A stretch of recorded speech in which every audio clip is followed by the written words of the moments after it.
Boom. I feel like that's a boom. Well, don't zoom in, child. I don't need that in my life.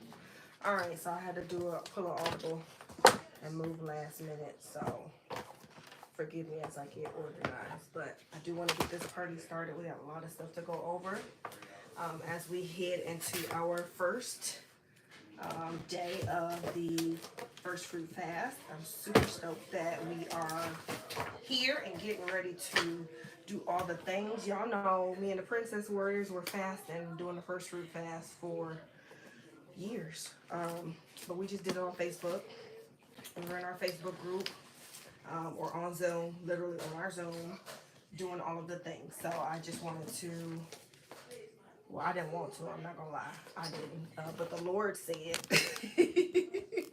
what the Lord said was go ahead and I'm releasing you to do a little bit more. I need you to invite some people to do the thing with you because it's time. And so holiness, consecration, and all the things is really, really, really, really, really important in this season. And so I just want to encourage you and admonish you to do the thing. I don't know about y'all, but I've been fasting like nobody's business this year. Sorry, I had to get some to drink. I've been fasting and cleansing. I feel like this whole year. So even on a day like today, where family gets together and you eat or pig out, eat a crazy meal, I like really try not to do anything crazy when it came to like the family dinner. I try to keep it small, and that sort of thing because I can't eat all that. I'm just not in the space where I need to eat all of that, and that's okay. I got lots of notes. I got notes everywhere. But today's message, and you'll get an email recap as well, is prepare your storehouse. And that's what the Lord has been talking to me about. And so we're going to focus on that for our first day of the fast. So, we are, heading into the fast in the morning. I figure it's probably easier to do go live and get on the call at night, so that way you kind of already have what you need to get started for the fast in advance. So that way, let's say you have to get up and go to work at 5 or 4 or whatever. You can kind of be like listening to this on your way to work. You can do this as a part of your morning regimen. It just made sense to do it the night before, so that way you already have your marching orders beforehand. So I pray that that makes sense. I'm sorry that we are a little bit later than I intended for us to be tonight. But y'all know I'm a mommy first. Family is always going to be my first ministry, and I have to make sure they're good before I come and make sure y'all are good. And so we were cooking. I was showing my sister-in-law how to do some baking, and I still got homework to do, child. It's been a day, okay? It's definitely been a day. But if you are watching live, go ahead and type live. If you are watching a replay on YouTube, go ahead and type replay. And then also, I do want to just share that I sent y'all an email. Welcoming y'all to the first 3-day fast that we're like being fully public with. And, I want you to kind of go back to that. Every month I'll send it out as a reminder. But go back to that so that you know what the prayer points are and all the things that you need to make yourself successful. I try to make sure that I set you up for success with all of the tools and the things that you need, especially being new to fasting. If you're new to fasting, for those of you who have like dietary restrictions or medical conditions, let me say that right, medical conditions, because everybody has a dietary restriction. So even with those, everyone in our sphere of influence has been able to fast successfully. So we praise God for that. And so if you're seeing this, don't hesitate to share this email with, friends and family, and text 7 people to join you. Yep, just like that. You text them when you want to go to the Beyonce concert. Girl, you going to this concert with me? Text them because you about to do something supernatural and crazy to change your life, okay? And we fast with purpose. But all that, right? We're gonna fast from 6 a.m. to 6 p.m. for the next 3 days. I need you to stay hydrated. I need you to be praying. Every time you're hungry, you need to be feasting on the word. You need to be chewing on some scripture, and that will help to feed your spirit. Your flesh is going to fight and kick and scream. If this is not your first time fasting, if it is your first time fasting, it's really gonna try to give you the business, and you have to get to a space to where you tell your flesh that it's not in control. No, we're not hungry. We're not eating right now. You have to get to a space to where you will never master your flesh, but you need to crucify it daily. And so fasting is one of those things that puts you in position to hear from the Lord, to get divine strategy from the Lord. Man, it's a game changer. You know, the last one we did was during Esther, when I was teaching Esther for Bible study, and so um, Esther did a major fast. Her and her team, Mordecai, and all of the Jews were fasting, turning over their plate because Haman sent out an edict to have them killed. And they fasted. They did a dry fast with no food, no water, no nothing. And they just feasted on the word, and they fasted and they prayed during that time. And God is so good. During that fast, what happened? The king could not sleep. Now, mind you, we haven't heard anything about the king not being able to sleep. He went on this major war campaign for 180 days, right? He's trying to like get all the people on his team. You know, he gets rid of his wife Vashti. You know, and I'm sure that stressed him out. When he came back, he realized that, you know what I did? Have to get rid of my wife. I wish I had a lover of some sort. And then they do like American Idol to get him a wife, right? And we never hear anything about him being sleepy, having a case about of insomnia or any of that. But after they fast, he can't sleep. And what does he do? He reads the Chronicles. And reading the Chronicles, he realized that he did not honor Mordecai for being a watchman on the wall, sounding the alarm when he heard something that actually did save the king's his life, because he had some people on his team that was ready to murk him off. Okay, they was ready to jig old boy. So it was really, really good to be able to see that in scripture during the last fast. And so I was asking the Lord, what are we gonna do? What do you want me to talk to the people about? And he was just telling me, well, I had to keep my legs up, I'm trying to get comfortable, child. He told me that we are going to focus on Genesis 41 for the first day. So I need you to meditate on Genesis 41. I'll go over it a little bit, but we are focusing on preparing your storehouse, okay? So in preparing your storehouse, there are a few things that you need to do, but I just want to call out the prayer points for this fast, okay? And at the top of the list coming in is the 2024 presidential election. Y'all saw that our president, Joe Byron, he actually put out some stuff today on March 31st, and I was just like, wow. Joe, we already didn't want you in office. We didn't vote for you. You are the wish vote. We wanted Bernie. We didn't want you. And you just keep on showing us why you don't need to be in office.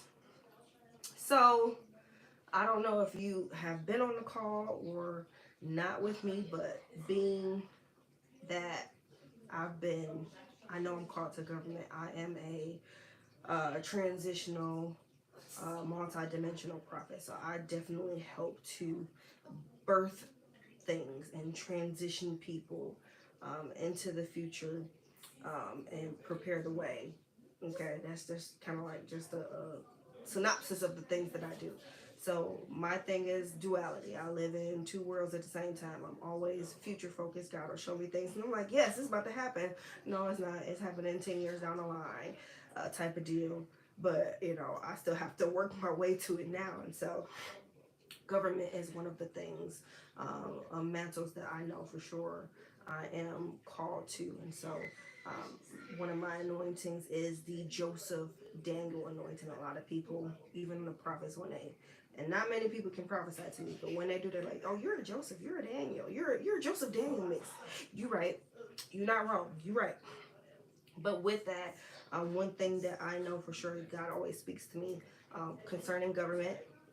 If you are in the TSA virtual group, you saw the dream that I had, and I wasn't sure if I needed to share it, but let me go back to it because it's prevalent to now. And I was just like, God, what is happening? And this is why one of the prayer point, the first prayer point is as prevalent as it is. I'm going to my text messages because I did send it to my midwives. All right, so let me get to it. To it. Oh, you know what? I know where I went. Uh, there we go. Sorry, I'm trying to text it up because I'll be deleting. Okay, so February 26th, 2024 at 5:30 a.m. I had this dream and it felt super, super real. But it was a dream of the Statue of Liberty. And in the Statue of Liberty, there was a real life fire in the Statue of Liberty's torch. And Lady Liberty is holding the torch with the real life fire in it, and the fire begins to go out. I see the fire starts to go out, and Lady Liberty is dropping the torch as the fire is going out, and she's dropping it into the New York Bay. I thought it was like, the Atlantic Ocean. I look it up on the map. It's a little bay that is around. But as soon as the torch falls, it falls into the body of water, right? And then I hear this booming voice from the sky, and it declared, "Whoa."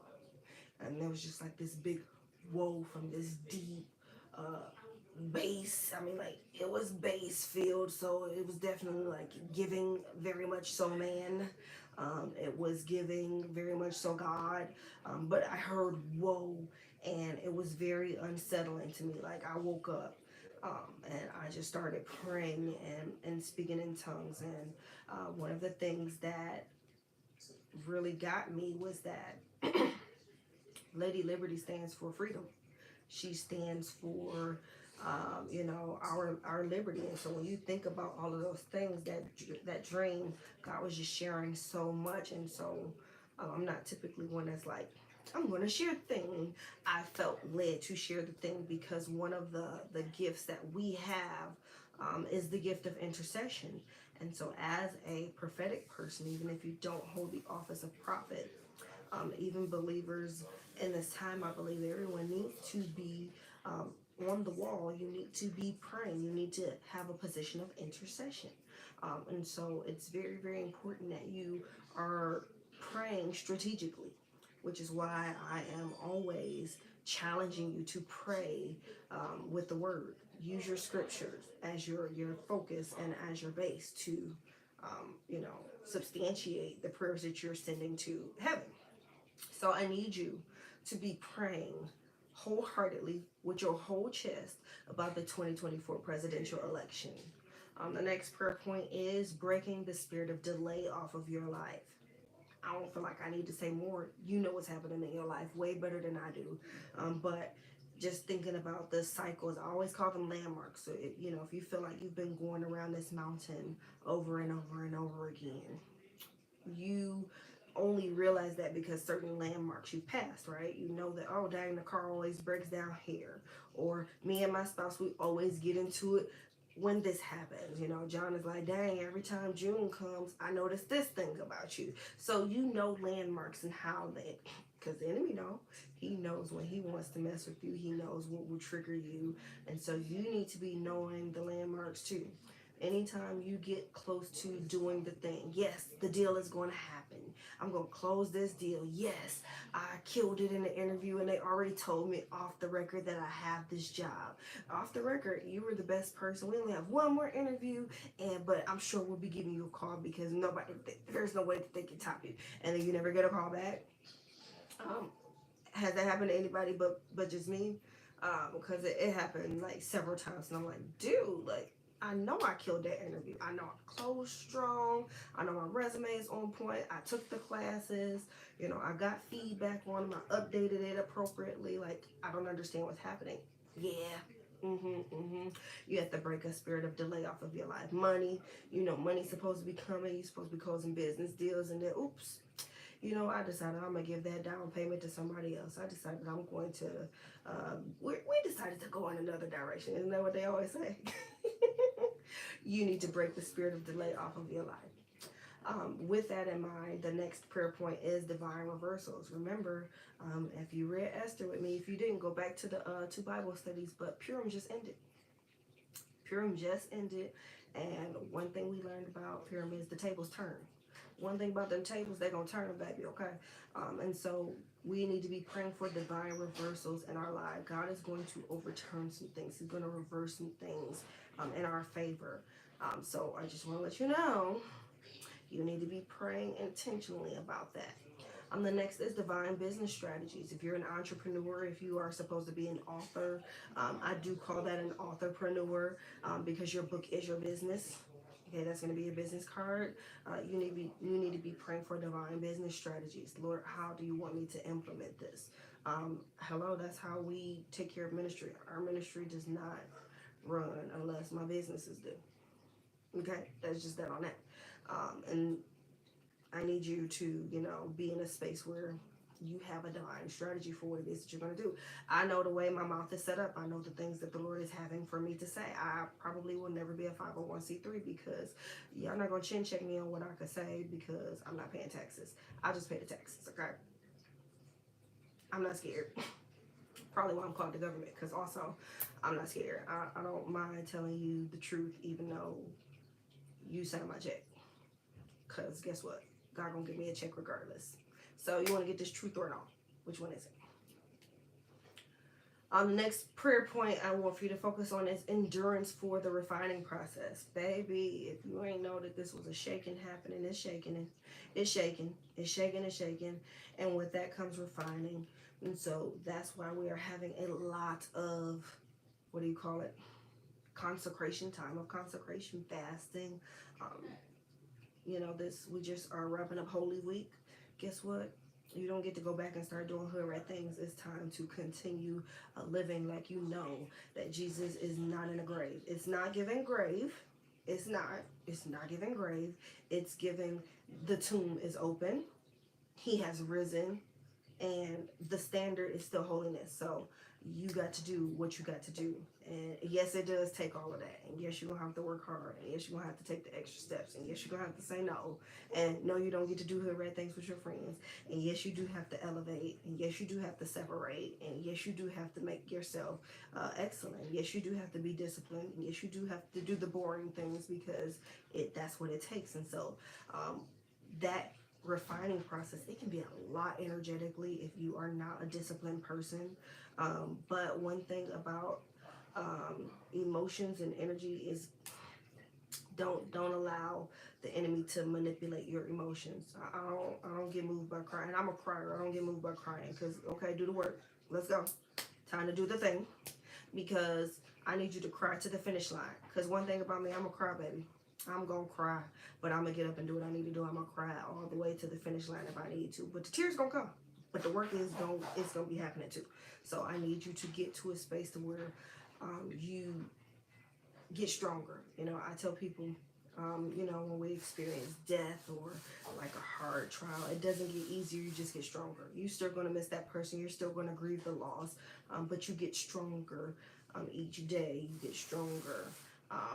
Because you're learning to live without that person, or you're learning to live through that tough trial or situation that has been happening or has happened in your life. And so you get stronger. And so you're going to need endurance for the refining process because, baby, y'all heard Pastor John, he like, I feel like, do I really need to fast? Because the Lord just keeps telling me the things that I don't need to eat. And I'm like, babe, that's consecration. You're consecrating. He's telling you certain things that you don't need to eat for a reason. And that's okay. Like, we go off the Daniel diet, right? He was consecrating himself. He was setting himself apart. So you listen to the Lord and hear what he has to say for you to begin to endure your refining process. And that doesn't mean that it's going to be easy. It just means you're going to be stronger because when you're weak, who is strong? Okay, you are made stronger when you yield and lean into that weakness. When you yield and you are giving full surrender. It's giving full surrender to God. Okay, you got to give full surrender to God. And as you yield and as you, surrender your strength, that's when the endurance allows you to grow longer. I was looking at, I do the top 10 scroll because I don't stay on social media very long. I go and post my stuff, or I'll go and schedule stuff, and then I'll scroll and see like the top 10 posts. And if you're not in my top 10, I'm sorry. I don't see your stuff. I have to like go and search you out if the Lord is like, looking for me to show me something. I don't know. I'm really not on there like that, okay? Which is why I came with okay, bye. And I saw this post and it was talking about how these scientists, they did a study with 3 rats. I don't really mess with rodents like that, but I was like, okay, scroll past the picture because don't nobody want to see that. Let me hear what you got to say though. And they had these rats in water, and they were drowning, like they were swimming for their lives, and they were drowning. I can't remember the time, but they let them do it for almost like 60 seconds or something like that. And the rats were getting to a space where they were exhausted fighting for their lives, trying to swim and get, out of this water, to, keep themselves from drowning. And baby, they got pulled out at the last minute. Pulled out of the water at the last minute. They got a little bit of time to catch their breath. And then the scientists put them back in the water. How long do you think they lasted? Because immediately my mind was like, they're probably gonna do another 60 seconds. Because patterns, I need a pattern. No, they went for hours. It was something crazy, astronomical, like 60 hours or something like that. Because something clicked into their minds if they could just keep going a little bit longer. Hello, they had just been saved. So if they could just keep going a little bit longer, they would make it. That is the type of endurance that you're going to need for this season. So yes, you will get tired. Yes, you probably will feel discouraged. Hello, we see the apostles sending messages and telling people to count it all joy. I'm doing James. I'm almost done with James, so I'll be doing that Bible study next. He's telling the believers, count it all joy. I know you're getting persecuted. I know y'all had to run and spread out, but still count it all joy. So even with endurance for the refining process, I need you to count it all joy. God is still in control, and you will get stronger. It doesn't get easier. To whom much is given, much is required. And so now on this new level, I am like stretching. Okay, I'm stretching. Time is timing. Your girl still got all the things to do. And he's like, okay, but keep going. Keep going, because I said what I said. I'm still requiring this of you. Okay. The next prayer point is to expose and reveal the hearts of those around you. You know, the people that you see and they like do a quick rolling of the eyes, or they do a smile and then a frown, and then they throw the mask back up. Yep, God is showing you exactly what that person means. I'm big on don't joke with me. Don't joke with me, because I know a joke is really what you have the courage to say. So don't say nothing slick and then put a LOL behind it. Say it with your whole chest. Say it like you mean it. Because if you can't, then be quiet. Keep it on the playground. If you can't say it, So, yeah.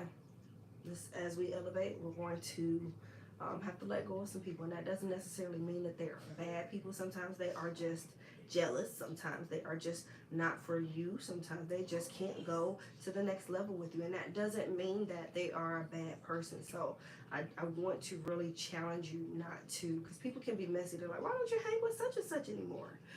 They're fishing to see what you're going to say. Always say good things. No news is good news. They're doing good. We're just, busy going in different directions.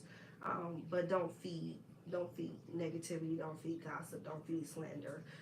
Sometimes they're not a bad person, they just can't go with you. I had to let go of a good group of girlfriends. They were so fun, they all cute, like I love them all, I'm still friends with them all on Facebook, but like I knew I couldn't be a part of like the girl group.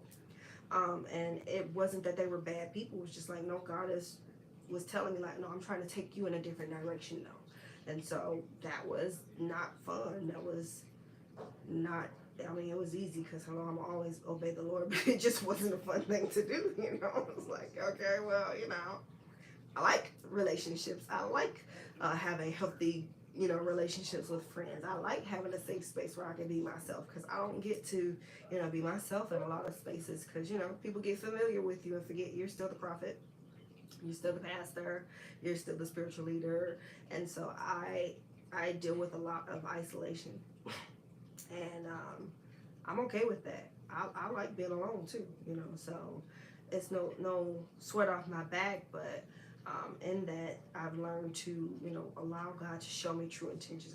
I'm talking about first ladies saying all the right things, but having events on the same day as mine. Like, ma'am, you have a mega church. Why are you messing with me in my little small storefront that I got permission from your husband to do this thing? Like, why are we doing this? What's the reason? Please, somebody let me know. But you know, they would say all the right things, and God would be like, no, this person is not for you. They don't have good intentions towards you. And so it's my prayer that you ask the Lord to expose and reveal the hearts of those around you. Because baby, it'll break your heart sometimes, but it'll save your life. And we want to save your life. The next prayer point is God's mercy to sustain you through the fire, and your family through the fire. Because, yeah, it's about to go down. The next prayer point is open gates. Gates are opening, and big, you know, I got a friend that always talks about big doors. Big gates are opening, and you know, when we get to talking about gates, they're people mostly. You know, lift up your head, oh ye gates. Well, guess what? That means you got to see me in order to lift up your head. That means you're not seeing me. God needs you to see me. You can't be a gatekeeper and keep me out of this. God needs you to see me so you can let me in. We're praying for open gates to come. And as the gates open, the opportunities, which are the doors, will begin to come. So you're going to see more of that. And so you need to be praying, Lord, what does that mean for me? What gates are you opening for me? Where do I need to be? Do I need to get in position? Do I need to be in formation? What's up with that for me and my family and my life? The next one is, the next prayer point is to purify your mind and your heart. It's very, very important. You want your mind and your heart to be purified because, baby, you're going to fight. You're going to fight that flesh because we are living in Babylon. You're going to fight your old memories. You're going to fight the old hood rat things you used to do with your friends. You're like, dang, that was so much fun. That's in your heart. I remember when I used to take a guy down. That's in your mind and your heart. You're going to have to... Sometimes it's taking a girl down. You're going to have to take that out, okay? You need to purify your mind and your heart. And you need to be on top of that because you can't love this world. You can't love the things of this world. And only God can help you. You know, purge that out of you. You're going to need to renew your mind and cleanse your heart. The next prayer point is going to be Storehouse strategies, which brings us to, you know, us and our quick little teaching. I mean, super quick. It's very quick. So I'm going to skip right over there and then we'll circle back to it. The next prayer point will be strongholds broken, surrendering all. Yeah, I'll go into them later on, but I just want to at least give you these things so you can just be praying and meditating over them, at least starting the first day. The next prayer point is supernatural insight and transfer of influence. Yeah. You heard that right, transfer of influence. Wealth transfers are happening. What do they say? The wealth of the wicked is stored up for the righteous. Happening. In this season, it's happening. So let's go back to Storehouse strategies, okay? And then we'll talk more about all the things later. I need to put my feet down because it's about to get serious, okay? So remember, I told you I'm a Joseph. I'm a Joseph and a Daniel, so I'm probably going to mix some of the two together. But what I want you to study for day one is Genesis chapter 1. Genesis chapter 41. So day one of the fast, you're going to study Genesis chapter 41, okay? I need notes. I need all the things. Like, what is the Lord saying to you? If you don't know how to do that, I have digital downloads on my website. It's $1.99. It's not breaking the bank. It's something for you that you can print out over and over and over again and go over your notes and really, like, dig into what the Lord is speaking to you. Because when you open up this book, it's the only living book that I know of. You open it and it opens you up. you get something out of it. I promise you will. So Genesis 41, Joseph starts to talk about the storehouse. Well, storehouses, because it's several. And I'm just going to cut right over to, why do I have 5 Bibles on my desk? Y'all know that song Manolo where he said, I got one in my car and I got 2 at home. I'll be like, I got 5 at home, because baby, I got all the different translations, okay?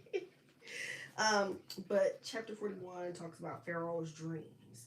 And this was an appointed time dream. This was a prophetic dream. This was a warning dream. And we love Joseph. His life was really, really prolific. That's the best way I can say it.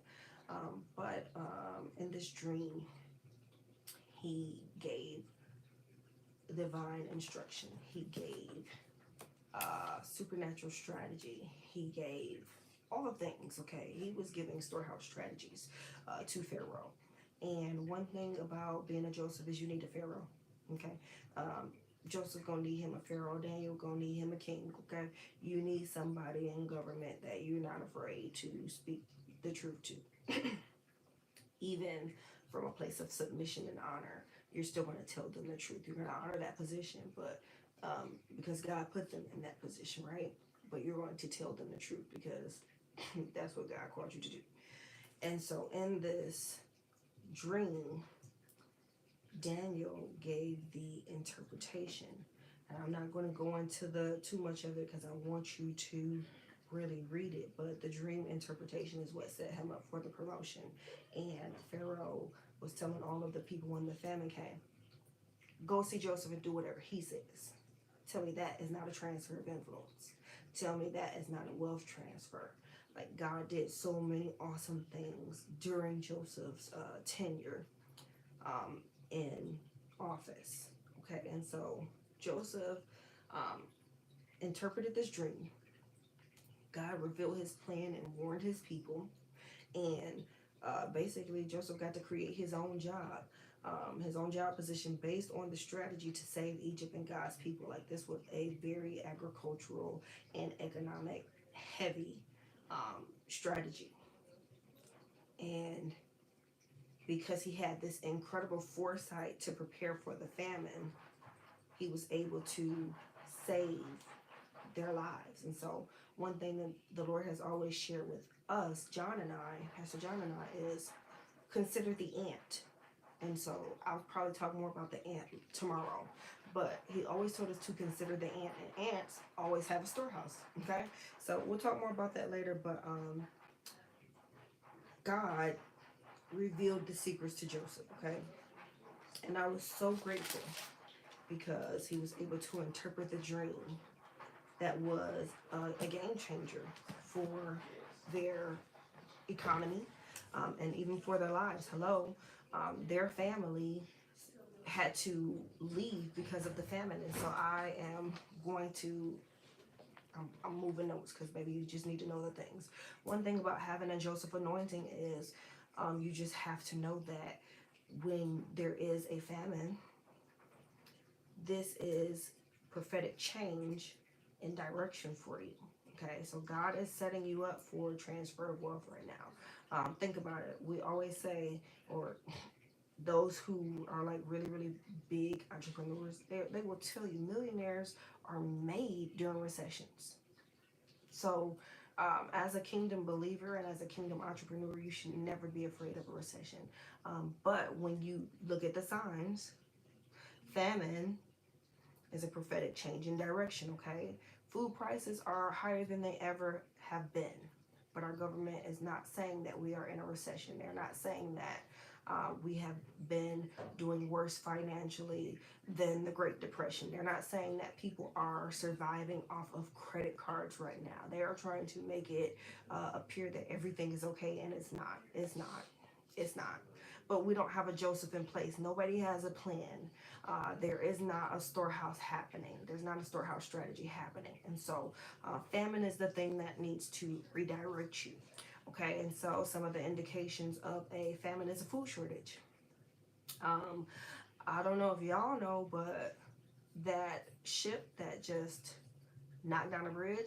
It had car parts and food and some other things. So please be anticipating some shortages. God is so good that we haven't been experiencing really bad shortages like other people.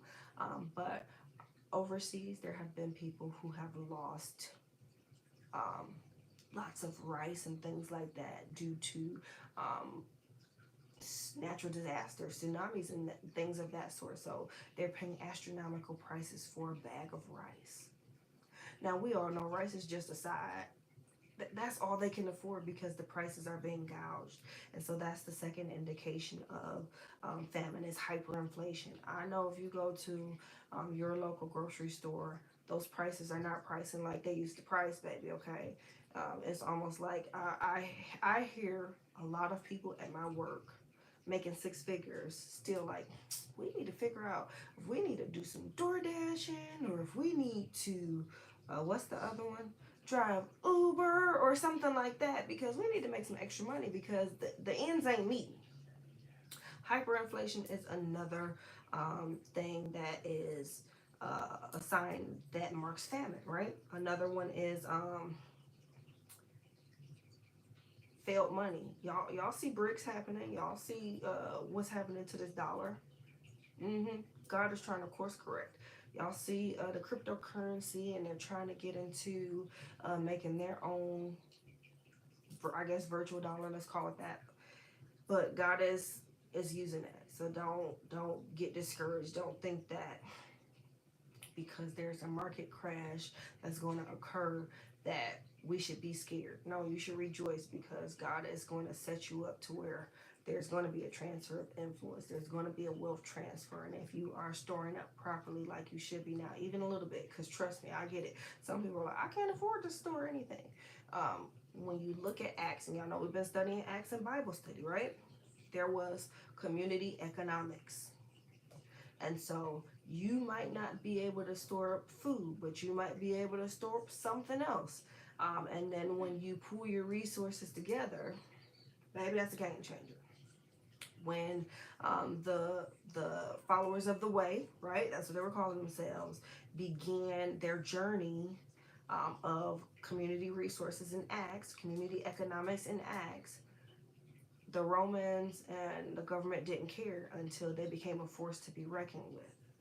Then they had to have a curfew and that sort of thing.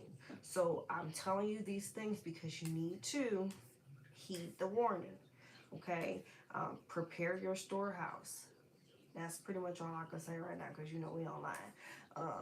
When you online with it, sometimes they don't like when we say certain things, but I just wanted to call those things out. The last thing that I want to discuss before we go out is I'll save it for tomorrow. That's enough for today. That's enough revelation for today, as my bishop would say. That's enough revelation for today. I pray that this blesses you, and please again share this with 7 friends. If you are not on YouTube, I'll send an email link out tonight. And so you'll be able to get the recap from there, and you'll be able to share with some friends and just meditate on this and chew on the word as you are fasting tomorrow. But we on at 7 o'clock, 7 p.m. tomorrow for sure. No, we not. Crap, I got something else to do. Sorry, y'all. The way my appointments is set up. Let's go for 9. Maybe, yeah, let's do 8. I could do 8 for sure. Let's do 8. 8 p.m. Eastern Standard Time, or whatever your time is tomorrow. And then Tuesday, for sure, will be 7, because I'm going to be home. I don't have nothing else to do, I promise. But the way my schedule is set up, I just need y'all to be flexible with me. I really appreciate it.